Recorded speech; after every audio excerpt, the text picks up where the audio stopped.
Eto na mga kabasketball, US NCAA hindi na raw tatanggap ng mga professional players para sa kanilang liga. Posibleng una at huling pagkakataon ni Kai Sotto para sa US NCAA, dapat niyang samantalahin at Francis Lopez. Malaki yung maitutulong sa ating Gilas Pilipinas. Pero bago yan, huwag kalimutan mag-like at mag-subscribe bilang pagsuporta. Sa pinakabagong post ng sikat na NBA analyst at founder ng Draft Express na si Jonathan Giboney, ay dismayado nga ito sa naging timing ng bagong US NCAA rules na kung saan ay hindi na nito papayagang maglaro sa kanilang liga ang mga pro players na nakapaglaro na sa ACB, sa France, sa Italy, sa NBL, Australia at EuroLeague at mukhang kahit saang professional basketball league.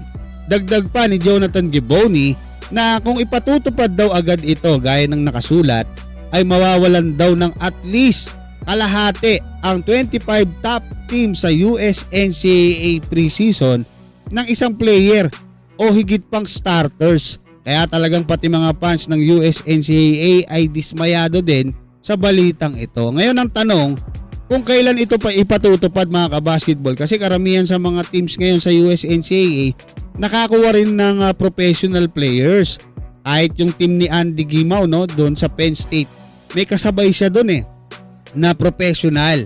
Kasi kung hindi pa nila ipatutupad yan, kung sa 2027 to 28 season pa yan, may isang pagkakataon pa si Kai, especially kung may magandang offer talaga, maganda yung playing time dyan sa US NCAA, dapat niyang samantalahin yan mga kabasketball. Madali naman kasing bumalik sa Japan B-League diba? At least wala siyang magiging regret na sinubukan niya na ma-expose dito nga sa mabilis na laruan sa college.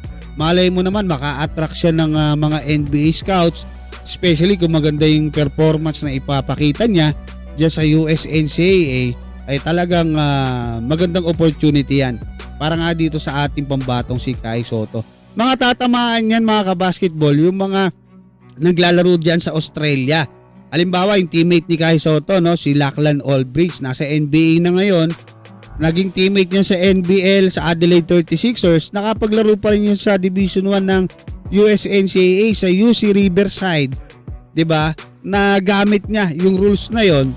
Pero ngayon, dito nga sa bagong patakaran, hindi na po uubra. Basta professional ka, nakapaglaro ka doon, hindi ka na makakapasok sa US NCAA. Sa ibang balita mga kabasketball, sa naging interview sa isa sa mga Pinoy ballers natin na patuloy yung improvement diyan nga sa Japan B-League na si Francis Lopez, averaging 7 points and almost 4 rebounds per game, ay sinabi nga nito na excited na siya kung sakaling bibigyan siya ng pagkakataon o call up para maglaro sa ating Gilas Pilipinas.